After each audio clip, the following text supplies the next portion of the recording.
आता कर्करोगावर उपचार होणार अत्याधुनिक आणि परवडणाऱ्या दरात। कोल्हापुरात सुरू झालंय क्युरा लाईफ कॅन्सर सेंटर। नामांकित medical oncologist doctor Akshay Shivchand यांच्या मार्गदर्शनाखाली chemotherapy, targeted therapy, immunotherapy, hormonal therapy आणि सर्व प्रकारच्या कर्करोगावर खात्रीशीर उपचार। Cura life cancer centre, Rajarampuri 8वी गल्ली, कोल्हापूर। संपर्क 90 286 10 470।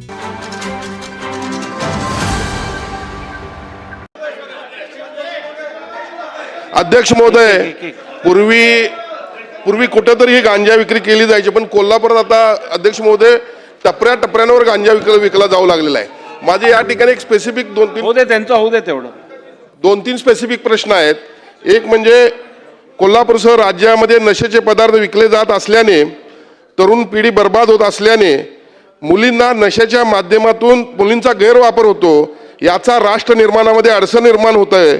या पोलिसांच्या कारवाईच्या जोडीला शाळा आणि कॉलेजमधून देखील याचं प्रबोधन होणं गरजेचं आहे।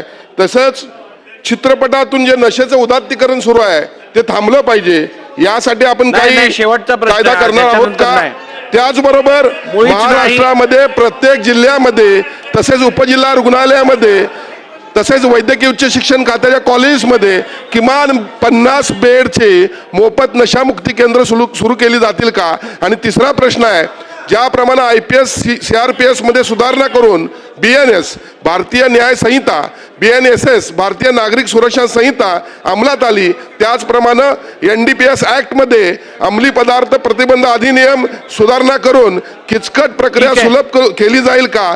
तसेच ज्या ठिकाणी अंमली पदार्थाची विक्री सुरू असते तेथील संबंधित अधिकाऱ्यावर कारवाई होईल का?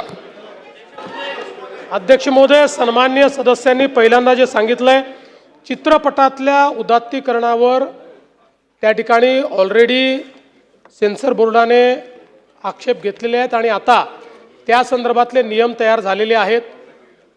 तथापि अशा पद्धतीनं कुठे उदात्तीकरण असेल तर त्याच्यावर कारवाई करता येते, त्याची तक्रार देखील करता येते।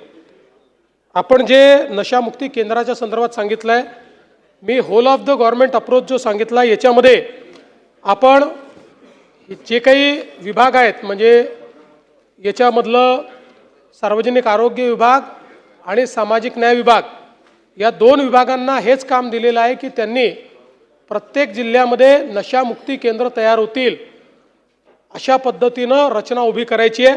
त्यामुळे निश्चितपणे ते केलं जाईल।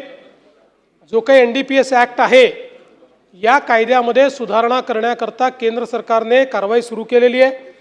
महाराष्ट्राने देखील त्या संदर्भातले आपले जे सजेशन्स आहेत ते केंद्र सरकारकडे पाठवले आहेत।